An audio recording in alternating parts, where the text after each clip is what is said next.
नमस्कार दोस्तों, जय जोहार। मैं कौशल तिवारी और बिहनिया संध्या में आपका स्वागत है। छत्तीसगढ़ में बैठी डबल इंजन सरकार से न केवल अनियमित कर्मचारी, पंचायत सचिव, शिक्षक बल्कि हर विभाग के लोग परेशान हैं। और इसकी वजह है सरकार की वह नीति, वह सब कुछ अपने में समेट लेना चाहती है। और शायद यही वजह है कि वह मैन पार्ट पर 3 दिनों पिकनिक मना रही है। ये आरोप कांग्रेस का है। तो दूसरी तरफ छत्तीसगढ़ में दिव्यांगों की क्या स्थिति है, यह सुनकर आप चौंक जाएंगे। को लेकर के पिछले 4 लड़ाई तो ऐसे पिछले 3 साल से चल रही है, लेकिन 4 महीने से हम लोग लगातार धरने पर बैठे हुए हैं।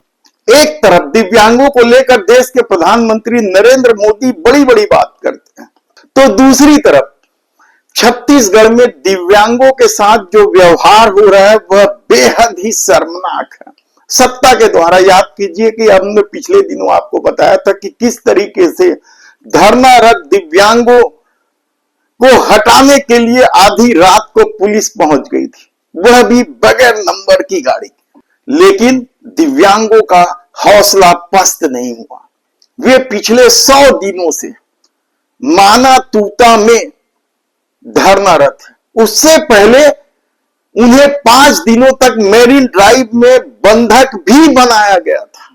ये आरोप दिव्यांग संघ का है। पिछले 26 मार्च से हम लोग मरीन ड्राइव से जय स्तंभ चौक हम लोग एक पैदल मार्च निकालना चाहते थे, ताकि हम अपनी समस्याओं को आम जनता पहुंचाना चाहते थे और सरकार को ज्ञापन देना चाहते थे। लेकिन हम लोगों को बंधक बना करके मरीन ड्राइव में रखा गया 5 दिन, और उसके बाद 30 तारीख को रात को 3 से 4 बजे के बीच में हम लोगों को पुलिस बल सिविल ड्रेस में आया है और उठा करके हम लोगों को तूता धरना स्थल में ले जाकर के छोड़ दिया गया। तब से आज तक तूता धरना स्थल में हम लोग मजबूरन धरने पे बैठे हुए हैं। आज 100 से ऊपर दिन हो गए हम लोग वहीं पर धरने स्थल पर बैठे। आगे की रणनीति क्या है, क्या करेंगे? आगे की रणनीति ये है, हम लोग सरकार से निवेदन करते हैं आप मीडिया बंधुओं के माध्यम से कि 15 तारीख तक, 15 जुलाई 2025 तक अगर हमारी मांग पूरी नहीं होती है तो 16 तारीख को हम लोग विशाल संख्या में विधानसभा का घेराव करेंगे।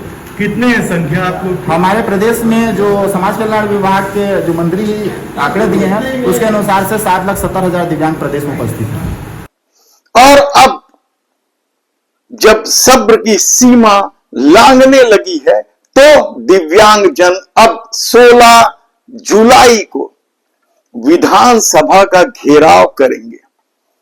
प्रदेश में 7,60,000 से अधिक दिव्यांग हैं और उनकी जो मांगे हैं वे बेहद ही जायज है, कहा जाए तो गलत नहीं होगा। 4 लड़ाई तो ऐसे पिछले 3 साल से चल रही है, लेकिन 4 महीने से हम लोग लगातार धरने पर बैठे हुए हैं। हम लोगों का मांग इस तरीके से है, सबसे पहले फर्जी दिव्यांग सर्टिफिकेट बना करके जो नौकरी कर रहे हैं उन लोगों को राज्य संभाग मेडिकल बोर्ड से चेकअप किया जाए। उसके बाद जो सही पाए जाते हैं उनको रखा जाए और जो फर्जी हैं उन लोगों को तत्काल बर्खास्त किया जाए। हमारी पहली मांगे है।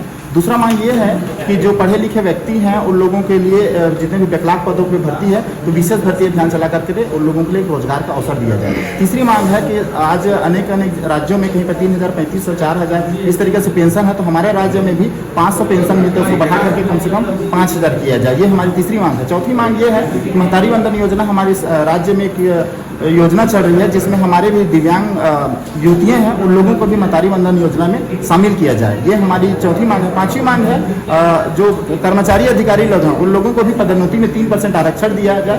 लास्ट हमारा छठा मांग है, जो कोरोना से पूर्व जो दिव्यांगजन लोन लिए थे उन लोन को ज्यादातर लोग क्या किए हैं, दिव्यांग लोगों का नाम लेकर के फर्जी लोग ही लोन लिए हैं, तो फर्जी लोगों का लोन का वसूली किया जाए और जो वास्तविक दिव्यांग है उन लोगों को बिना गारंटर को लोन दिया जाए। इस तरीके से हमारी 6 सूत्री मांगे हैं। लेकिन सरकार की अपनी रीति नीति के चलते उन्हें आंदोलन का रास्ता अख्तियार करना पड़ रहा है। हाई कोर्ट ने भी संज्ञान लेकर दिव्यांगों के सर्टिफिकेट जांचने के आदेश दिए, लेकिन उस पर भी सरकार हील हवाला कर रही है।